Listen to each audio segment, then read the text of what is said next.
So, to earn an income, I worked in emergency rooms in trauma medicine across North Texas. So my background is in emergency medicine, but when I got home from the emergency rooms, I tended my crops and I made sure that the weed was happy. And so I'm a big believer in cannabis, and I'm a big believer and founding member of the cannabis industry. Now, my wife, Dr. Beth Fisher, and let it absorb through the sublingual mucosa. It goes directly into the bottom of the tongue, into the buccal artery at the back of the neck, and directly into the brain.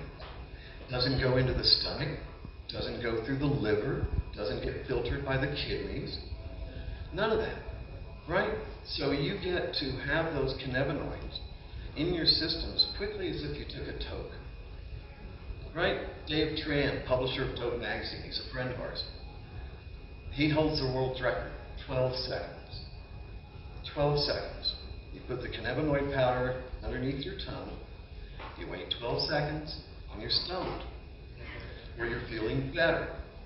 Right? These are breakthrough ways of ingesting cannabinoids. Right? So you can do this and get the immediate effect without smoking. So, if you're in a place like Nevada, great state, it's now our home state, you can buy all the weed you want here. And there's some great weed, some really good weed. Cannabiotics, there's a number of great companies here, and I've been in most of the grows, right? However, you can't smoke weed here. If you smoke weed on the street, you're going to get arrested or get a ticket. If you smoke it in your hotel room, you're going to pay an extra $200, $300, $400, $500 for them to spray a can of air freshener. Right? You can't smoke it in a rental car. They're going to really charge you. Right? So there's really that conundrum in cannabis right now. You can buy it. Boy, you can't smoke it anywhere. Right? So we developed powders to allow us to discreetly dose throughout the day. If you're one of those people who likes to get up and medicate, wake and bake, then you go to work, 3-4 hours later you're kind of hitting along, well, you could easily do an ingestible and find yourself right in that space where you find yourself productive and in the zone and doing what you want to do. And they have 25 people lined up like in a bank, snaking back and forth from the minute they open to the moment they close at night. We know this. We go to our friends at Essence all the time. We love them, right? They have people snaking in and around the line from the moment they open to the moment they close. Every night. Every day, you guys. Not just holidays. No, it's like take a hop 400 or 300 miles over to the west in California. Not the same at all. Not the same at all. You walk into a place and there's a security guard with a gun on his hip and a 3-day beard and he says, "What do you want?" That's their cannabis scene. He takes your ID, he looks at it, you walk in there, you're the only customer. You're the only customer in there. There's 3 Budtenders, but you're the only customer. Because California has made it so that even though the weed is cleaner, it's pure. Our candescent friends, they grow theirs with sunshine and well water. It's as pure as you can get. No poisons anywhere on site. Nothing. Beneficial insects control any of their pests. They have water walls to mitigate humidity and temperature. So they do it naturally. That's not enough to get Californians to buy their weed. You know? It's just not. You got one person in there, and so these companies are going belly up. Some of my best friends, MedMen, one of this big name, I'm sure you all heard of, they've got 6 months left. Their finance comes due in October, they're not going to be able to pay the piper. So they'll probably sell the name, but they won't be in business the way that we see them now in a few months. So the question will be, what companies in California succeed and which ones fail? And I don't have the answer to that. We're hoping that Candescent and Good Flower and some of our other associated brands do well. But to add insult to injury, the state of California, in all its wisdom, raised taxes at the beginning of this year. They went from exorbitant to obscene. And how is that going to help California cannabis? It's not. Anyway, I'll come back to Nevada, but California is a mess. And here in Nevada, we have hope, right? We have the ability to license, right? If you're a good grower, go to one of the places, become a head grower. Head growers make a lot of money. Candescent, they make 150 grand a year. That's not bad, right? 150,000 bucks a year to grow weed. I wish I would have earned that back in the day. Honestly. You know, but here in Nevada, it's different. Head growers often pay 15 bucks an hour. Right? So you're going to you have to know your markets and have a little bit of luck on your side. But the good news is, from what everybody was saying earlier, is that any business that you can do outside of cannabis, you can do in cannabis. I can't tell you how many people I talk to in the straight world about equipment or stick packaging film or branding or marketing or this. We recently signed a branding deal with Wick & Mortar. They're the largest branding deal agency in the cannabis space out of Seattle. And they've recently helped us rebrand. We license our products, but we're also starting a new CBD line that will be out under the Arctic brand, RTIK. And we're very excited about that because we're going to have the CBD powders, followed by CBG, CBN, and it's just really exciting that we get to be a part of this industry, right? That we're writing SOPs and developing procedures and products and methods that are going to be used for decades to come. People are going to be smoking weed that you might develop, or a product, an edible product that you might make. And there are all sorts of problems, and every problem is a challenge that needs a solution, right? Whether it's hauling waste, whether it's, whatever it is. Cannabis farmers are essentially photon farmers who harvest cannabinoids, right? That's what I do. I harvest photons from the sun or from lights, and I harvest cannabinoids. Well, what we're doing is we're turning them into powder. And that just opens up a whole world. It allows us to accurately microdose down to 1 milligram.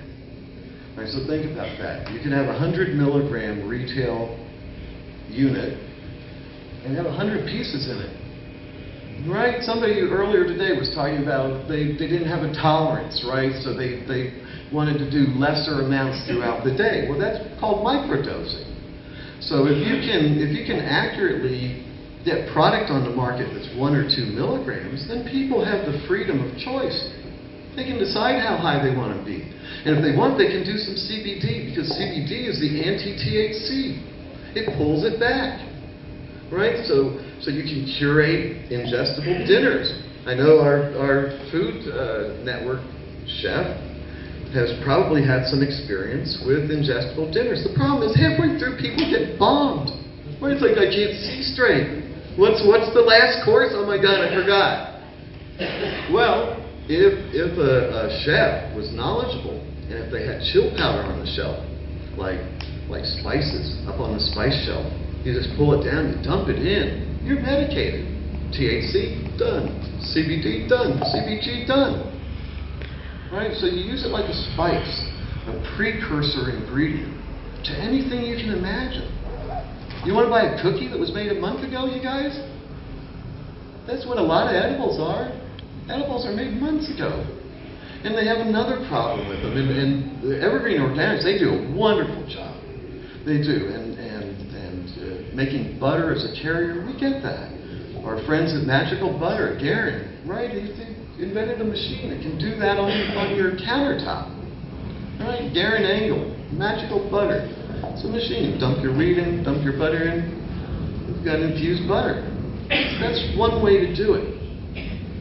But the butter encapsulates the THC.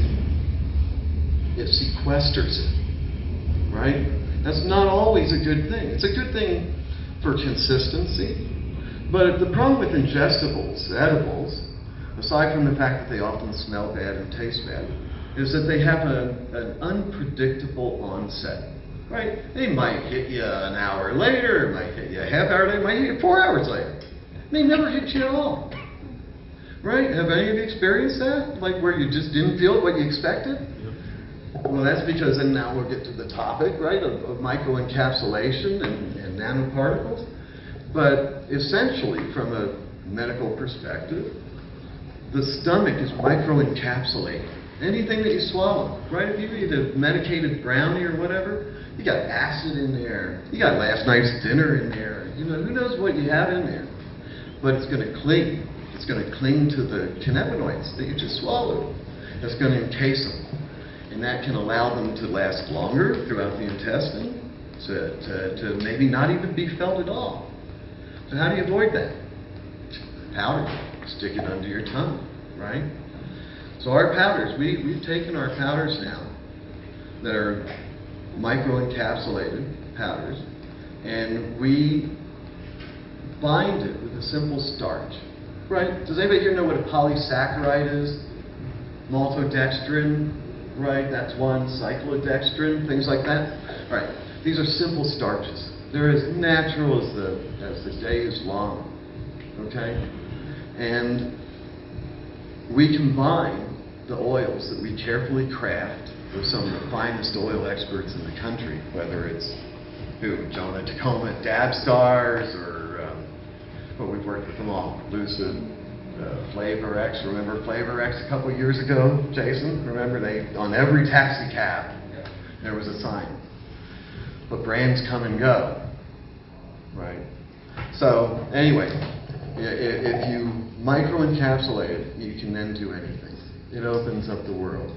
It's like sometimes the simplest ideas are the best. Remember the wheel, right? Doc hates it when I say that. The simple ideas sometimes are the best. We took out all the crap and we remained with just the cannabinoids, right? That's all we want. We want pure, potent cannabinoids. So that if one of you says, gee, I'd like to do some CBG tonight, you can dump some CBG powder into some tea and some food. We go to some of the finest restaurants across Nevada, and Dr. Beth will film these little vignettes where she says, this is Dr. Beth Fisher, we're at the Bellagio today, and I'm going to medicate right here in public, right? So she dumps it into her vichyssoise, she dumps it onto her tiramisu, and all of a sudden she's got medicated food right then and there. You don't have to go to a dispensary. You don't have to hide in your hotel room. You don't have to try to catch a puff somehow, when you can. You can do it really whenever and wherever you want. And as was mentioned before, here in the state of Nevada, we cater to both recreational and medical patients, and you can purchase up to 500 milligrams of chill powder or other ingestibles at one time. So that's enough for you to take home and infuse a number of meals over a course of time. So let me see if I can get this to work, but I'll show you some insights into American cannabis right now, right? If you want to see inside, I've been in almost every grow, lots of the labs. I've been in Evergreen, that's for sure, Evergreen Organics. Jerry's a great guy, and they were, when we joined forces with them, they were the largest purveyor of edibles in the state of Nevada, right? You still are. We still are. Nobody makes as many products as we do. We love what you do. We love Evergreen Organics, and we love the fact that they gave our product a chance, right? So, but here we are, we're out of Seattle, as I said, that's Mount Rainier. We're meeting with Jay Gold, who is a famous breeder, CBD crew, and Mr. Nice, if you're in the industry. This was about 6 years ago. I was speaking with Keith Strout, the founder of Normal, about CBDs, before anybody was talking about CBD, right? These are some of the, what I call LOCs, lesser occurring cannabinoids, that we think hold the most promise and incredible excitement for cancer treatment. We have patients, although we can't sell our CBD products medically because of the FDA, we have people across the country using them for Crohn's disease, no longer doing their pharma, for pain, for cancer. All of them taking our products because all of our products are lab tested 10 times. And I'll show you some of the tech that goes into it. But this was in Fort Worth at the largest conference, normal conference in history at the time. This is, I'm also an activist, right? I'm tired of seeing people locked up over weed. I swear to God I am. I went to the State House in Washington to speak against I-502. That was their recreational law. If I wasn't for it, they had a perfectly good medical system set up that they pretty well destroyed to bring in rec. So I wasn't thrilled about it, and I went to speak about it. And that's what you all need to do. You need to advocate for your thoughts. You need to put up some weed. There's Dr. Beth with Steve D'Angelo, Harborside, right? These are all people you know, you hear, you see in magazines and stuff. These are the people that we deal with every day. And you can't be afraid to walk up to them and say, "Hey, Steve, how are you, man? I hear you're trying to make a difference. I hear you're trying to get people out of prison that have been in there for 30 years over an ounce of weed." Shake his hand. Thank him for doing that. It's called the Last Prisoner Project. And I hope it is. Chill powder. This is one of our iterations here. In the bulk pack, we have some to give away. We've got samples. Well, actually, we have full-size things we'll give out to all you. This is CBD chill powder infused with natural melatonin and tart cherry extract. These are natural sleep-inducing ingredients that Dr. Beth has formulated to add into the CBD so that you can dose yourself. You can be grown up about this, right? You don't have to depend on somebody else to tell you how much to take. This is when we first came to Nevada. Sensi Magazine, our friends at Sensi, Ron Cole, invited us down. We're on their advisory board in Seattle. And we came down to Nevada. And we were just a startup. Guys, I was on disability 3 years ago. Right? I had a seizure. My back crumbled. No piece bigger than a pea. They glued me back together. I have some pain issues. This is why Dr. Beth invented this. She invented this for my back. The first day, it was so potent, we had couch lock for 6 hours. We couldn't move for 6 hours. That's how potent this stuff is. She's designed this for pre-operative use, post-operative use, right? Instead of opiates. This stuff is benign enough to use in tube feedings in a hospital if a loved one is unconscious and they still want cannabinoids, right? This is Cassandra Barrington. She brought us MJ BizCon a couple weeks ago. 40-some thousand people she brought here to Nevada. She's a sweetie. We love her. And it was because of her bringing MJ BizCon to here. Tens of thousands of like-minded people come here every year. Right, Jason? It's like, we take meetings. I mean, wall-to-wall meetings. I don't even have time to walk the floor anymore. But Doc does. She saw Bruce Linton, the cannabis CEO. I mean, I can't tell you how many people she runs into. This was, again, the first year. I'll kind of move through these and try to get on. This is out of Redwood. So wasn't somebody talking about Redwood earlier? Hey, that's Redwood. So we've got, that's here in Nevada. They're a great grow. They did Willie's Reserve. They do, what other ones? Mike Tyson. Tyson's and some great ones. Yeah, some top-notch stuff, guys. Redwood.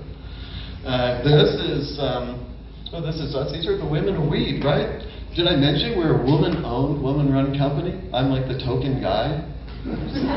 Seriously. No, everybody is a woman. There's Candescent, laboratory manager, vice president of operations. This is Vanessa Lavarado, and she has a show on Vice. Yes, Vice. On the Vice channel. What's it called? Oh, Bon Appetit. Thank you. Bon Appetit. Well, that's Vanessa there. Thank you. In Palm Springs. This is Nevada Powders. This was our first entry into the legal cannabis market here in Nevada. And they were our licensees briefly, and they produced Daddy Max Chill Powder. This is our first facility. And there it is. That was it, right? We didn't have any fancy packaging. They stuck a sticker on a jar you could buy from Uline, which is a big supply company for businesses, right? And then they changed the laws on us. So you always have to stay up with regulation, which we're very good at. This is on the shelves at Essence, right? So we made it.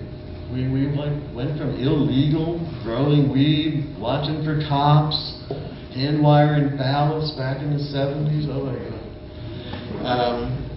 This is, I don't know if you ever see Counting Cars, right? These are our buddies at Counting Cars. They were part of our licensee family. That's Redwood again. I can't remember who that friend is. And these are all their weed, right? You get to see the greatest things behind the scenes here. Right? Buckets and buckets and buckets of weed. As far as the eye can see. Then Candescent found us. You can see Doc's pretty happy about it there, right? So that's when we became Candescent partners, which was huge to us. There's Adrian Sedlin, he's their CEO. He's a Harvard Business School graduate, right? Not just a Harvard Business School graduate, he graduated Phi Beta Kappa, Sigma Cum Laude, top of the class, best of the best that money can buy, I guess, right? Sharp people getting into cannabis, which is kind of something you should be aware of. Doc and I, we live in the brackish waters between the saltwater OGs and the freshwater new folks, and some of them have zero relationship with cannabis, right? The people who helped us scale up our stuff, they were from Taco Bell. Hand to God, from Taco Bell. But they had a business card that said cannabis consultant on it. They did. Oh, it's like, boy, I wish there was a certifying body. But anyway, it's kind of not fair because people say they're experts, and they say, I've been doing this for like 12 years. So then I say, okay, junior, newbie. So this is Candescent. This was for their launch. They spent, oh geez, a couple $100,000 just to launch, right? So this is the California Flash Bang guys, right? So they had, I think you'll see here, this is their line, right? And they produce, I think I started to say this, they produce their products and they sell them according to effect, right? So you smoke some cannabis to feel the effect. I want to charge, right? So they have charge, create, calm, connect. Cruise. And cruise. Thank you. Cruise. So they've got those 5 different states that they think describe the 5 different states of cannabis, whether it's indica, sativa, ruderalis, hybrid, whatever it might be. They think one of those phases kind of sums it up. So when you go to buy their weed, you say, I want a pre-roll of cruise or calm. Or I want a half ounce or 10 pounds, whatever it might be. Which I have to tell you, getting on their commissary was like one of my big wins with them, right? So we go to this. There's Adrian. He's up discussing their plans, right? Back to the Future. You guys remember him? Yeah, there were lots of people there. I didn't know who she was. Chelsea Handler? Does somebody know who she is? Yeah. Okay, so she was there and she was talking about mints, and evidently it got him thinking about mints, and guess who had to do the work to make the mints? There's Dr. Beth. This is the publisher of Sensi magazine. This is the Candescent, one of the Candescent grows. Right? They won't let people into their grows. Thank God. Right? You don't want hair on your weed. You don't want dirt on your weed. You don't want people touching your weed. So they do it right. This is the extraction lab we worked in for last year. They had everything. $1 million extraction lab, rotovap, CO2, spinning band, cannabinoid separators, right? They even bought something called the Pope. I thought it was a religious experience, and it turned out to be because it produces 20 kilos of distillate a day. The old Pope, I brought me old-time religion, I'll tell you. It was pretty. So anyway, so this is my home. This is guys, I'm never more at home than in a cannabis grow. And this was inside of it. So this is a $1 million extraction lab. We've got CO2 there. There's Doc. We're taking a tour through there. Candescent products. We always do market research, right? So never stop. Right? If there's a grow shop you haven't been in, go in there. Say hi to the Budtenders. They're real nice people. Right? And they go, here you go, here's Candescent. Buildings as far as the eye can see. Sun-grown, not a drop of poisons anywhere on site. So they're doing it right. But how do you compete with weed that's half the price and maybe even better? That's their problem right now. So they control the temperature there. We've got, all right, so this is one of the pieces of equipment we brought for them. It's called a V-mixer, and it allows you to mix powders. Let's see, where else are we here? Oh, yeah, okay, so getting licensed, right? Jason was talking about this. So we're carded here in Nevada. We each have 3 separate cards. But you also have to be carded in each state in which you conduct business, right? So we're licensed in the state of California, Washington. We're licensed wherever we do business. And basically the police department, they're going to run your history, and they're going to issue your card. And guys, I was an old school grower. I have a record, and I routinely get mine. So I wouldn't worry about it. I think unless you like murdered somebody recently, you're probably okay. This is the extraction lab, another place where people can work, right? It's these are people who came in out of the petrochemical industry, all different industries, and yet they knew how to work machinery. They got a job, 60, 70, 80 grand a year plus benefits. Plus, you get commissary, so you get to buy all the weed at cost. It's a great benefit. I'd say, like, I'm not a big negotiator, but when I negotiated that contract with Candescent, I made sure we got commissary. So, this is a distillate. This is the kind of stuff we love to work with. We're, as I said, we're experts at this. Terpenes, this is our bread and butter. And you have to be careful with terpenes. Right? Terpenes appear in everything. Myrcene, you hear about myrcene all the time. The state of California considers it a potential carcinogen, right? Candescent uses uses terpenes as solvents to clean their glassware, right? They don't use any harsh chemicals, nothing. They use terpenes. So my best advice is be aware of what you're ingesting, right? There are lots of ingredients out there, and although terpenes inform the experience, the cannabis experience, you should know what you're ingesting, and that's all. So we work really carefully to take these oils, to strip them of the terpenes, because terpenes smell great, right? Terpenes are the smells that are in every plant on the planet. Anything that has a good smell, a banana, an orange, whatever it is, you're smelling terpenes. Right? So they all have terpenes in them. This is, okay, talk about verification. It's called an orange photonics. And basically it's a portable HPGC. So you can do your own high pressure gas or liquid chromography and get a reading right then on what the potency is and of whatever you're testing, right? So at Evergreen Organics, they produce their products, and then they have to take a sample of it, send it out to a lab where it's tested, comes back with the COAs, certificates of analysis, the lab results, and there's a bit of a delay in that process. So for R&D, we like to use these, and it's easy to learn how to use, and probably a way to get a job too. This is what happens if you are successful in cannabis, right? My doc bought me this car last year. That's a CT6 Cadillac. It drives itself. I swear to God, guys, it drives itself. This is a tablet making machine. There's Dr. Beth doing some of the formulary work at the Candescent facility. And again, you can see the chill powder logo back there at the chill powder station. We worked really hard to bring them into this space. And there are millions of dollars at stake. Just millions and millions of dollars at stake. We take this stuff really seriously.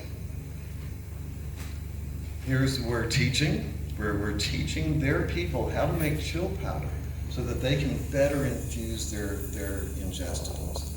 And and I'll discuss that briefly, but as I started to say, is you need to be able to microdose. You need to be able to subdivide that little tiny gram of oil that's 90% oil, that has 900 milligrams in it. That means you have to divide that little tiny gram into 9 pieces just to get the 100 milligram retail size containers. Then you have to take that 1/9 of that fingernail and divide it into 20 more pieces to represent each mint in the container. That's hard to do. I can tell you the way they do it. They do it with standard plating, what they call plating technology, where they spray food-grade ethanol on it, right? It's white lightning, it's booze, it's gonna hurt you any, but it allows them to dilute it, right? You put alcohol into the THC oil, it dilutes it and allows them to manipulate it down to those smaller amounts. The problem, and this is the huge problem with this, is that ethanol, when it's in concentrate, has a terrible taste and a bad smell. So when you go in and you buy edibles and they smell like piss and taste like ass, it's because of the ethanol, right? It's just the ethanol. But it's all they can think of. It's the only way they can do it. Well, we do it different. Instead of using ethanol, we dilute it with polysaccharides, right? We dilute it with a simple starch. So pure, you can just eat it, snort it, do whatever you want with it. It's just powder. It's not going to hurt you. Without any solvents. So we taught them how to do it. Oops, wrong You're way. going backwards. Sorry. Yep. And we produced good mints. These are the newest products in the Candescent line. Right next door, MedMen popped up, right? We were out there for 8 months, and every week a new building. It was amazing. They're building a place called Coachella. Seriously, Coachella Valley, and it's a huge cannabis business park.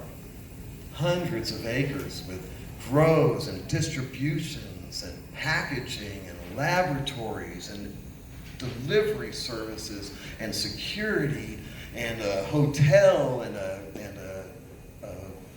site where you can have even concerts and stuff. They're building a city out in the desert by Palm Springs. And every day it's getting bigger. And this was one of the ones that came in. Oh, this is, I don't know if any of you are into tissue culturing, but if you're familiar with how to grow plants, you either throw a seed in the ground, right? Or you take a cutting, or you do tissue culture, where you keep these little tiny pieces of tissue alive in a vault like this, and you see the straight black bubba, right? And that will forever allow them to produce those strains and grow that exact same cultivar again and again and again without having generational degradation that you might get with seed stock. This is another incidence of that where basically they're just using, this is the future, guys, right? This is the future. I don't have to like it, I'm just reporting it. I'm an old school grower, I prefer to have my hands in the dirt, but for the economics, right? That's us. So, and that's really it. Oh, so, and that's, so we, those are the things. All right, so I brought, look, I know y'all aren't scientists, and neither am I, really, for that matter. But Jason had asked us to talk about nano technology and micro-encapsulation. So I have some pre-printed synopses, abstracts, called Solubilization of Phytocannabinoids Using Cyclodextrins. But if you're excited, you're welcome to get one of these, or Jason has a link for it.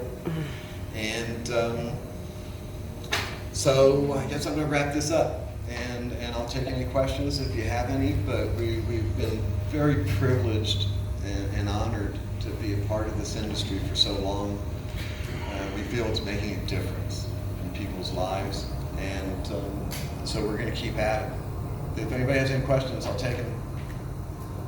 So, I'm just curious, I heard you said you could eat it, whatever. is there a difference between, like, say, I put it in like cereal, right? Mm-hmm. Eat the cereal, whatever, okay? And then and then just putting it under my tongue, what's the difference? Like, will it affect me the same? No. Okay, so there you go. If you buy chill powder products, and if you place it under the tongue and you just don't drink or eat anything for 30 seconds, you're going to feel the effects. You're going to have great efficacy for whatever the cannabinoid is. If you then put it into a brownie or something else that you're going to eat, you have a very easy way to accurately microdose that, or to accurately dose that ingestible, right? Because with a powder that you can weigh out, you can accurately dose everything. But but there is the downside of turning it into a foodstuff, because once it's a foodstuff, it has to go into the stomach, and then again it can be encapsulated with the stomach contents, and it has to go through the kidneys and the other filtering mechanisms of the body. Whereas if you do it sublingually, you don't have to go through any of that. Yeah, I understand. All right. Right? I do drink tea though, and when I put a scoop in, I feel it in about maybe just a couple minutes. So it's just a personal what happens with Right. you and what you're eating at the time. Yeah, these are water-soluble powders. So you stick it into anything you want, right? Anything is an edible.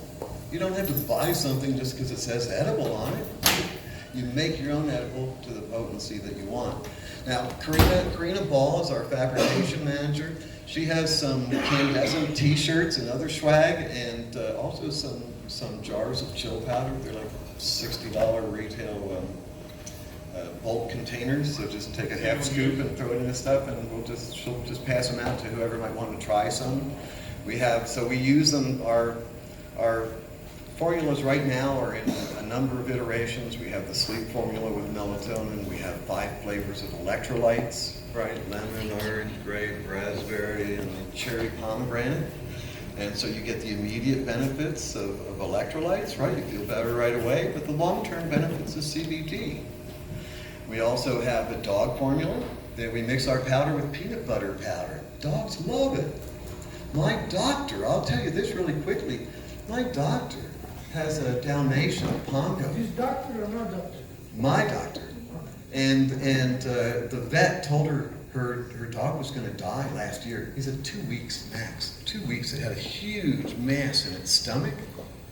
Well, I saw her last week, a year and a half later, and Pongo is bouncing all over the place, and he's been doing chill powder readily, so, draw your own inferences.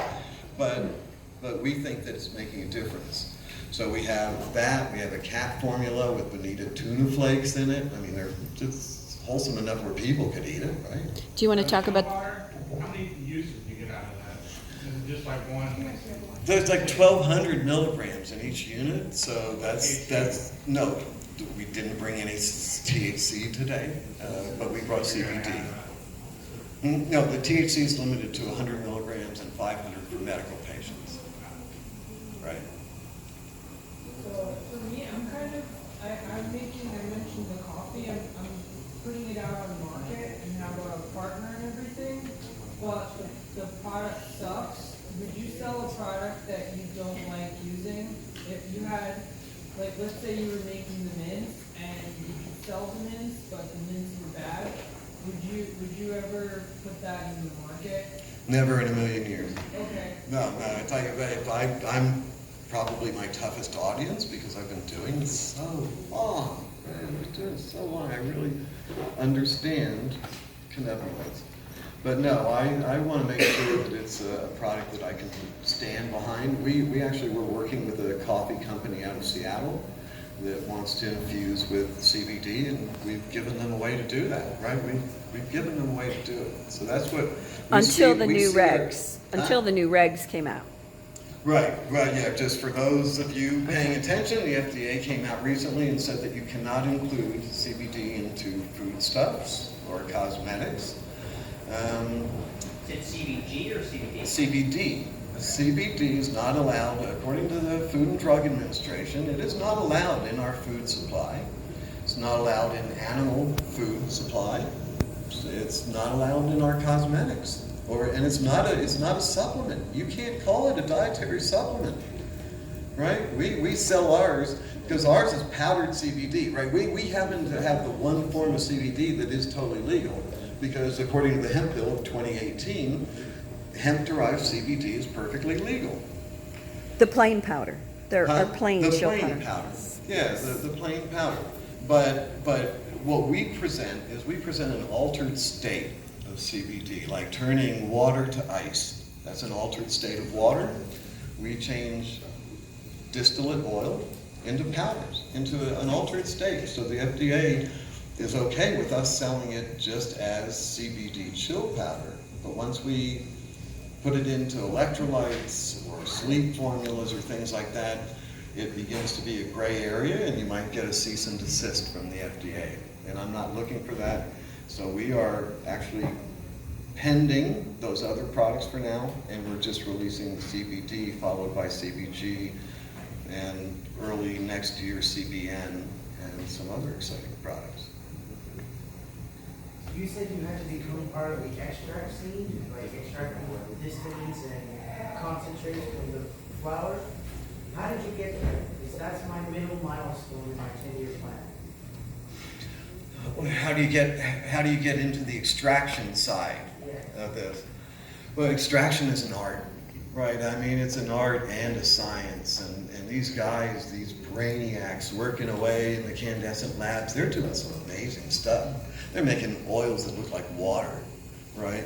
And by crafting these oils, you can really come up with some elegant oils that can then be turned into powders. So that's we work really closely with the lab guys to strip out the terpenes, which smell great, but almost inevitably taste terribly, right? Terpenes, it's one of those conundrums. It smells great, but tastes terrible.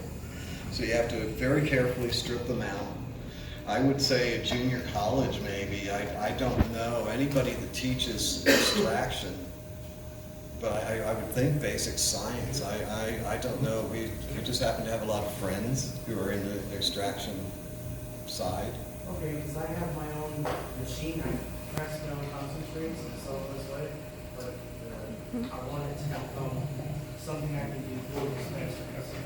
I would like to get a manufacturing license and be part of the team to do that. I don't know. Jason, I don't know. Are there any certifying bodies here in Nevada for extraction lab people? Yeah, best thing to do would be, I would try to get a job at a production facility, apprentice, get a job at a production facility, get a cultivation production facility. You start that way. I know lots of people that have apprenticed that way, and then moved on to very high-paying positions. Even people that have apprenticed, and I met a gentleman last week that was able to, now he's able to manufacture his own products, because once you have that relationship with that production facility, they now are allowing him to produce his own production products there, in addition to their own products. It's the only way to, there's no new licenses for production available. They're extremely expensive. A production facility probably that's operating right now is probably going to run you about $4 to $5 million. So unless you have $4 to $5 million in the bank, your chances in this state of Nevada of a production facility is slim to none, because there's no more application to buy one. There's states like Oklahoma where it's only $5,000 to get into the cannabis industry as the lowest bar of entry. You're going to have to set up residency in Oklahoma before you can actually do that. And I think there's 2,500 licenses plus that are issued in Oklahoma. Oh my God, don't send them to Oklahoma. Yeah, very competitive. No, so, yeah, we do business in all these different markets, but I guess the simple thing is if you can just get into the industry, it's way easier to move laterally, right? Once you're in, if you're a Candescent or any of these big grows, and most of them try to be vertically integrated operations, right, where they're growing it and extracting, and so that would be my best suggestion, is try to get in anywhere, just show that you're willing to put in the hard work to learn, and keep your mouth shut and your eyes open, because there's some really smart people in that field. I mean, really smart. And the thing is, everybody in this room that's looking to get into this industry, everybody in this industry was in a similar situation at one time, right? But we try to help each other out. We try to give it away to keep it. We try to show that we care by sharing, and we think that each one can teach one, and that any one of you can go ahead and be up here in a year or whatever with just enough hard work. That there's nothing magic to it. You know, all we had was two very smart people who were determined to find a space in this industry. So we made one for ourselves. Anybody? Oh, I'm sorry. Chef? You're awesome, and Jeannie. I want to say something. Hi, Jamie. Hi, I wanted to say something about this product because I've used it, and I really, really like it. I feel like there's an amazing experience. Maybe all I had thought of this was when you go through, I made K-pop, which was party, and everyone had the experience all at once. It was different than eating an edible and then dispersing and having it later. We had the experience together. It was amazing, and that is just something I just wanted to say about it. You can't taste it. Thank you. You know, we love Evergreen Organics. Frankly, if I could get Jerry to pick up the phone and call me, or actually tell him, we have stick packaging equipment now. We can be back on the shelves like in 60 days. And it gives people an option. And tell them we'd also work with you to microdose without solvents. So anyway, we love you guys. We love Evergreen. You guys have done a lot of the heavy lifting here in Nevada. And you should get a hand actually for Evergreen. So that's, any other questions? Otherwise I'm gonna let you all go. This is, I could talk forever because I've been doing this forever. But if you have any questions, we're happy to help. If you want to reach out to me, Jason has our email, and we'd be happy to consider ourselves a resource for y'all. Have a great afternoon.